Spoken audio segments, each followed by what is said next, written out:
ಹಿಂದೂಗಳ ಪಾಲಿಗೆ ನವ ಸಂವತ್ಸರ ಅಂತ ಹೇಳಿದ್ರೆ ಅದು ಯುಗಾದಿ ಮೂಲಕ ಸ್ಟಾರ್ಟ್ ಆಗುತ್ತೆ. ಹೊಸ ಸಂವತ್ಸರಕ್ಕೆ ಕಾಲಿಡ್ತಾ ಇರೋ ಬೆನ್ನಲ್ಲೇ ಹಿಂದೂಗಳಿರ್ಬೋದು ಅಥವಾ ಜನ ಇರ್ಬೋದು ಎಲ್ಲರೂ ಕೂಡ ಈ ಬೆಲೆ ಏರಿಕೆಯಿಂದ ಹೈರಾಣಾಗೋ ರೀತಿ ಸರ್ಕಾರ ಮಾಡ್ತಾ ಇದೆ. ಈ ಬಾರಿ ಸಂಭ್ರಮಕ್ಕಿಂತ ಹೆಚ್ಚು ಆಕ್ರೋಶ ಕಾಣಿಸ್ತಾ ಇದೆ. ಗ್ಯಾರಂಟಿಗಳ ಭಾಗ್ಯ ಕೊಟ್ಟು ಸರ್ಕಾರ ಏನು ಬಂತು, ಬಟ್ ಬೆಲೆ ಏರಿಸ್ತಾ ಕೂಡ ಬರಿಯನ್ನ ಕಾಲಕ್ಕೆ ಹಾಕ್ತಾ ಇದೆ. ಒಂದು ಕೈಯಲ್ಲಿ ಕೊಟ್ಟು ಇನ್ನು 4 ಕೈಯಲ್ಲಿ ಕಿತ್ಕೊಂಡಂತೆ ಸರ್ಕಾರ ವರ್ತಿಸ್ತಾ ಇದೆ.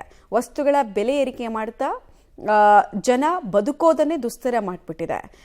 ಯುಗಾದಿ ಮತ್ತೆ ಇನ್ನೊಂದು ಹಬ್ಬ ರಂಜಾನ್, ಖುಷಿಯಲ್ಲಿರಬೇಕಾಗಿತ್ತ ರಾಜ್ಯದ ಜನತೆ ಈ ಬೆಲೆಯ ಏರಿಕೆಯ ಬಾಣಲಿಯಲ್ಲಿ ಬಿದ್ದು ಒದ್ದಾಡುವಂತಹ ಪರಿಸ್ಥಿತಿ ನಿರ್ಮಾಣ ಆಗಿದೆ. ಸೊ 2 ವರ್ಷದ ಅವಧಿಯಲ್ಲಿ ಏನೆಲ್ಲ ದರ ಹೆಚ್ಚಳ ಆಗಿದೆ ಅಂತ ನೋಡೋದಾದ್ರೆ 2 ವರ್ಷದಲ್ಲಿ ಹಾಲಿನ ದರ 3 ಸಲ ಹೆಚ್ಚಳ ಮಾಡಲಾಗಿದೆ. 3 ಸಲ ಕೂಡ ಬೇರೆ ಬೇರೆ ರೀಸನ್ ಕೊಟ್ಟರು. ಲಾಸ್ಟ್ ಟೈಮು ಹೆಚ್ಚು ಉತ್ಪಾದನೆ ಆಗ್ತಾ ಇದೆ, ಸರ್ಪ್ಲಸ್ ಆಗ್ತಾ ಇದೆ, ಹಿಂಗಾಗಿ ನಾವು 50 ml ಜಾಸ್ತಿ ಕೊಡ್ತೀವಿ, 2 ರೂಪಾಯಿ ಜಾಸ್ತಿ ಮಾಡ್ತೀವಿ ಅಂತ ಹೇಳಿದ್ರು. ಆದ್ರೆ ಹಿಂದಿನ ವರ್ಷ ಕೂಡ ಇದೇ ಕತೆಗಳನ್ನು ಬಿಟ್ಟರು. ಈ ಸಲ ರೈತರಿಗೆ ಅದು ಅನುಕೂಲ ಆಗುತ್ತೆ ಅಂತ ಹೇಳ್ತಾ ಇದ್ದಾರೆ. ಬಟ್ ರೈತರನ್ನ ನಾವು ಇನ್ನೊಂದು 3-4 ತಿಂಗಳು ಬಿಟ್ಟು ಮಾತಾಡ್ಸಿದ್ರೆ ಗೊತ್ತಾಗತ್ತೆ ರಿಯಾಲಿಟಿ ಏನು, ಬಂಡವಾಳ ಏನು ಇವ್ರದ್ದು ಅಂತ. 20 ತಿಂಗಳಲ್ಲಿ 9 ರೂಪಾಯಿ ಹೆಚ್ಚಳ ಆಗಿರೋದು ಗೊತ್ತಾಗ್ತಾ ಇದೆ. ನಾವು ಬ್ರೇಕ್ ಡೌನ್ ಮಾಡ್ತೀವಿ ಯಾವ ಟೈಮಲ್ಲಿ ಹೆಂಗೆ ಅಂತ. ಆಗಸ್ಟ್ 2023ರಲ್ಲಿ 3 ರೂಪಾಯಿ ಏರಿಕೆ ಮಾಡಿದ್ರು. ಜೂನ್ 24ರಲ್ಲಿ 2 ರೂಪಾಯಿ ಏರಿಕೆ ಮಾಡಿದ್ರು. ಇನ್ನೂ ಜೂನ್ ಬಂದಿಲ್ಲ, ಆಗಲೇ ಮತ್ತೆ ಒಂದೇ ವರ್ಷದಲ್ಲಿ 4 ರೂಪಾಯಿ ಏರಿಕೆ ಮಾಡಿದ್ದಾರೆ. ಸೊ ಇದೆಲ್ಲನ ಆ್ಯಡ್ ಮಾಡಿದ್ರೆ ಆಲ್ಮೋಸ್ಟ್ 9 ರೂಪಾಯಿಯಷ್ಟು ಏರಿಕೆ ಕಳೆದ 2 ವರ್ಷಗಳ ಅವಧಿಯಲ್ಲಿ ಹಾಲಿನ ಬೆಲೆಗೆ ಸಂಬಂಧಪಟ್ಟಂತೆ ಕೊಡ್ತಾ ಇದ್ದಾರೆ. ಇದನ್ನ ಯಾವ ಭಾಗ್ಯದ ಕ್ಯಾಟಗರಿಯಲ್ಲಿ ಇವರು ಹಾಕಿ ಮೆನಿಫೆಸ್ಟೋನಲ್ಲಿ ನೆಕ್ಸ್ಟ್ ಪ್ರಿಂಟ್ ಮಾಡಿಸ್ತಾರೋ ಗೊತ್ತಿಲ್ಲ ನಮಗೆ. ಇದು ಒಂದು ಭಾಗ್ಯ ಆಕ್ಚುಲಿ.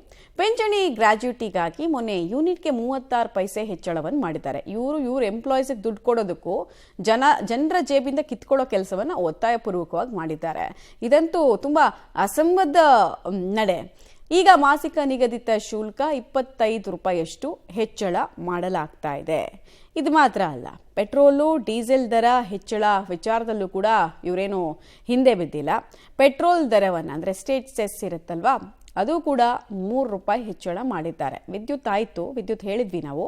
ಈಗ ನೆಕ್ಸ್ಟ್ ನಾವು ನೋಡ್ತಾ ಇರೋದು ಪೆಟ್ರೋಲ್ ಮತ್ತು ಡೀಸೆಲ್ ದರಕ್ಕೆ ಸಂಬಂಧಪಟ್ಟಂಥ ಮಾಹಿತಿ. 3 ರೂಪಾಯಿ ಹೆಚ್ಚಳ ಆಗಿದೆ. ಡೀಸೆಲ್ ದರ 3.5 ರೂಪಾಯಿ ಹೆಚ್ಚಳ ಆಗಿರೋದು ಕಂಡು ಬರ್ತಾ ಇದೆ. ಇದೆಲ್ಲವೂ ಕೂಡ ಜನರ ಮೇಲೆ ತೆರಿಗೆಯ ರೂಪದಲ್ಲಿ ಹಾಕ್ತಾ ಇರುವಂತಹ ಹೊರೆಯ ಭಾಗ ಆಗ್ತಾ ಇದೆ. ಕೇಳಿದ್ರೆ ಸೆಂಟ್ರಲ್ ಸ್ಟೆಸ್ ಕಡಿಮೆ ಮಾಡೋಕ್ಕೆ ಹೇಳಿ, ನಾವು ಸ್ಟೇಟ್ ಸ್ಟೆಸ್ ಕಡಿಮೆ ಮಾಡ್ತೀವಿ ಅಥವಾ GSTಗೆ ತಂದುಬಿಡೋಕೆ ಹೇಳಿ, ಆವಾಗ ನಾವು 1 ಲೀಟರ್ ಪೆಟ್ರೋಲ್ನ 60 ರೂಪಾಯಿ ಕೊಡ್ತೀವಿ ಅಂತೆಲ್ಲ ಕತೆ ಹೇಳ್ತಾರೆ. ಆಗದೆ ಇರೋ ಕತೆಗಳನ್ನು ಹೇಳ್ತಾರೆ. ಬಸ್ ಪ್ರಯಾಣ ದರ 3 ರೂಪಾಯಿಂದ 10 ರೂಪಾಯಿಗೆ ಹೆಚ್ಚಳ ಮಾಡಿರೋದು ಕೂಡ ಇದೇ ಭಾಗ್ಯ. ಇದಕ್ಕೊಂದು ಸಮರ್ಥನೆ ಬೇರೆ ಇವ್ರದ್ದು. 10 ವರ್ಷದಿಂದ ಆಗಿರಲಿಲ್ಲ ಅಂತ. 10 ವರ್ಷದಿಂದ ಆಗಿರಲಿಲ್ಲ, ಸರಿ, ಯಾರು ಮಾಡಬೇಡಿ ಅಂತ ಇರೋ ಸರ್ಕಾರಕ್ಕೆ ಹೇಳಿದ್ರು, ಒಂದೇ ಸಲಕ್ಕೆ ಹಾಕ್ಬಿಟ್ರೆ ಹೆಂಗೆ? ಆಮೇಲೆ ಇವತ್ತಿನ ತನಕ ಅರ್ಥ ಆಗದಿರೋದು ಮೆಟ್ರೋ ಪ್ರೈಸ್ಗೆ ಸಂಬಂಧಪಟ್ಟಂತೆ ಅವೈಜ್ಞಾನಿಕ ಏರಿಕೆ. 40% 70% ಅಷ್ಟು ಪ್ರಯಾಣ ದರವನ್ನು ಹೆಚ್ಚಳ ಮಾಡಲಾಗಿದೆ. ಇದಕ್ಕೂ ಇವ್ರದ್ದೊಂದು ಸಮರ್ಥನೆ ಇದೆ. ಏನಂತ, ನಮ್ಮ ಕೈಯಲ್ಲಿಲ್ಲ ಇವೆಲ್ಲ ನಮಗೆ ಬರಲ್ಲ ಅಂತೆಲ್ಲ ನೆಟ್ಟಿಗೆ ಮೈ ತುಂಬ ಎಣ್ಣೆ ಉಚ್ಕೊಂಡು ಜಾರ್ಕೊಳ್ಳೋ ಪ್ರಯತ್ನ. ನೆಕ್ಸ್ಟು ಆಸ್ತಿ ನೋಂದಣಿ ಶುಲ್ಕ ಹೆಚ್ಚಳ. ಸರ್ಕಾರ ಅಸ್ತಿತ್ವಕ್ಕೆ ಬಂದ ತಕ್ಷಣವೇ ಎಲ್ಲಕ್ಕಿಂತ ಮೊದಲು ಈ 5 ಭಾಗ್ಯಗಳನ್ನ ಕೊಡೋದಕ್ಕಿಂತ ಮೊದಲು ಮಾಡಿದ ಫಸ್ಟ್ ಕೆಲಸ ಅಂದರೆ ಇದೆ. 200% ನೋಂದಣಿ ಶುಲ್ಕವನ್ನು ಸರ್ಕಾರ ಹೆಚ್ಚಿಸಿದೆ. ಹೆಂಗೋ ಜಾಗ ತಗೋತಾ ಇರ್ತಾರೆ, ದುಡ್ಡಿರುತ್ತೆ, ಸುಲಿಗೆ ಮಾಡಿಬಿಡೋಣ ಇದೇ ಟೈಮು ಅಂತ ಹೇಳಿ ಮಾಡ್ತಿರೋದು. ಮೊದಲು 6,000ದಿಂದ 7,000 ಇತ್ತು, ಈಗ 25,000ದಿಂದ 30,000ಕ್ಕೆ ಹೆಚ್ಚಳ ಆಗಿದೆ.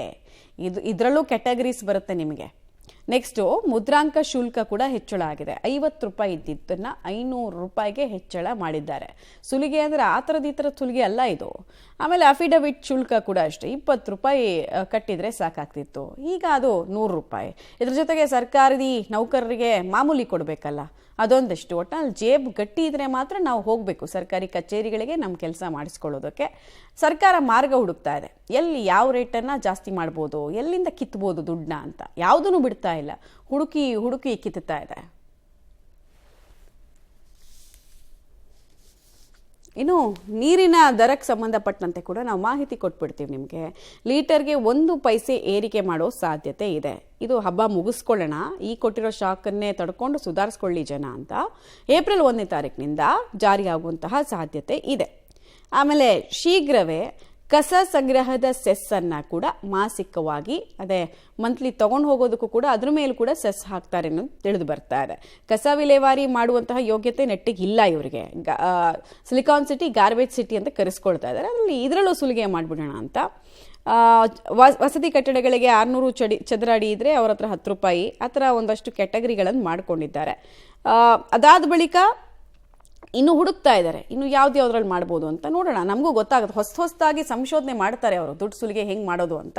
ನೋಡಿ ನಿಮ್ಗೆ ಉತ್ತರ ಕೊಡ್ತೀವಿ ನಾವು.